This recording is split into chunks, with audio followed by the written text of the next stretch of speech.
पौलुस और सिलास थिस्सलुनीके में। फिर अम्फिपुलिस और अपोलोनिया की यात्रा समाप्त करके थिस्सलुनीके में जा पहुँचे।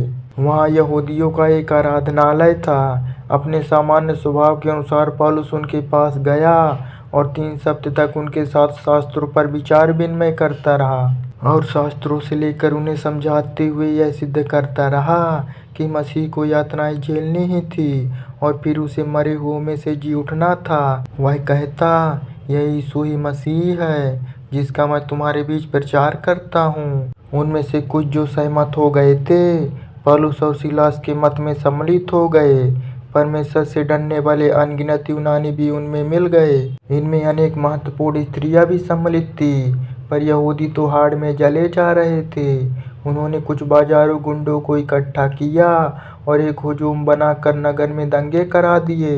उन्होंने यासोन के घर पर धावा बोल दिया और यह कोशिश करने लगे कि किसी तरह पौलुस और सिलास को लोगों के सामने ले आए। किंतु जब वे उन्हें नहीं पा सके तो यासोन को और कुछ दूसरे बंधुओं को नगर के अधिकारियों के सामने घसीट लाए। ये लोग जिन्होंने सारी दुनिया में उथल पुथल मचा रखी है अब यहाँ आए हैं और यासोन सम्मान के साथ उन्हें अपने घर में ठहराए हुए हैं और वे सभी कैसर के आदेशों के विरोध में काम करते हैं और कहते हैं एक राजा और है जिसका नाम है यीशु।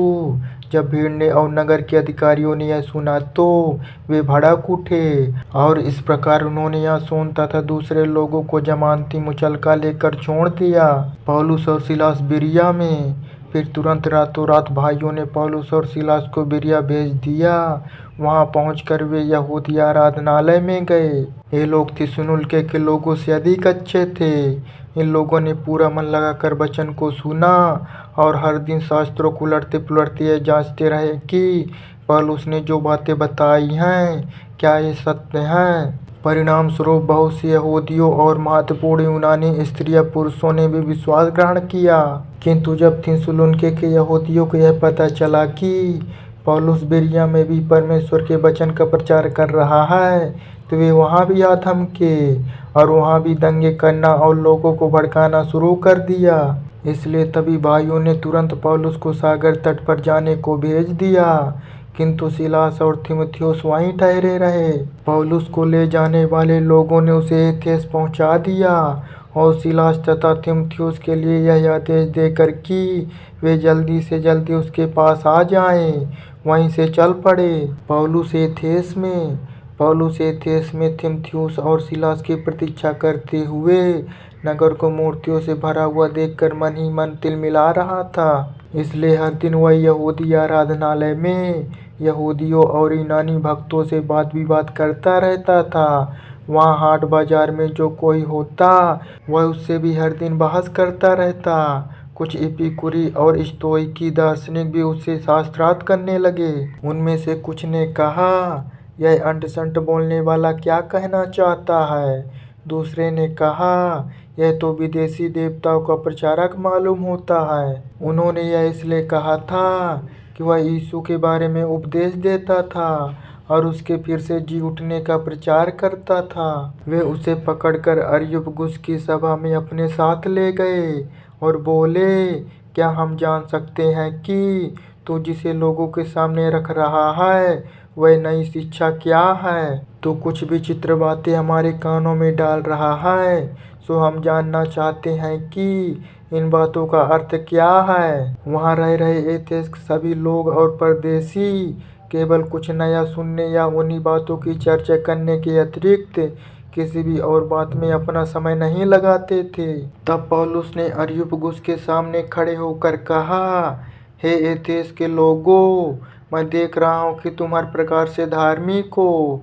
घूमते फिरते तुम्हारी उपासना की वस्तुओं को देखते हुए मुझे एक ऐसी वेदी भी मिली जिस पर लिखा था, अज्ञात परमेश्वर के लिए सो तुम बिना जाने ही जिसकी उपासना करते हो मैं तुम्हें उसी का वचन सुनाता हूँ। परमेश्वर जिसने इस जगत की और इस जगत के भीतर जो कुछ है उसकी रचना की, वही धरती और आकाश का प्रभु है।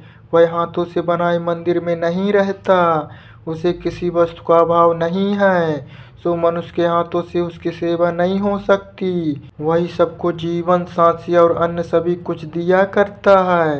एक ही मनुष्य से उसने मनुष्य के सभी जातियों का निर्माण किया ताकि वे समूची धरती पर बस जाएं, और उसने लोगों का समय निश्चित कर दिया और उस स्थान की जहाँ वे रहें सीमाएं बांध दी। उसका प्रयोजन था कि लोग परमेश्वर को खोजें, हो सकता है वे उसे उस तक पहुंचकर पा लें। इतना होने पर भी हम में से किसी से भी वह दूर नहीं है, क्योंकि उसी में हम रहते हैं, उसी में हमारी गति है और उसी में ही हमारा अस्तित्व। इसी प्रकार स्वयं तुम्हारे ही कुछ लेखकों ने भी कहा है, क्योंकि हम उसके ही बच्चे हैं और क्योंकि हम परमेश्वर की संतान हैं, इसलिए हमें यह कभी नहीं सोचना चाहिए कि वह दिव्य अस्तित्व सोने या चांदी या पत्थर की बनी मानव कल्पना या कारीगर से बनी किसी मूर्ति जैसा है। और अब हर कहीं के मनुष्यों को वह मन फिरावने का आदेश दे रहा है।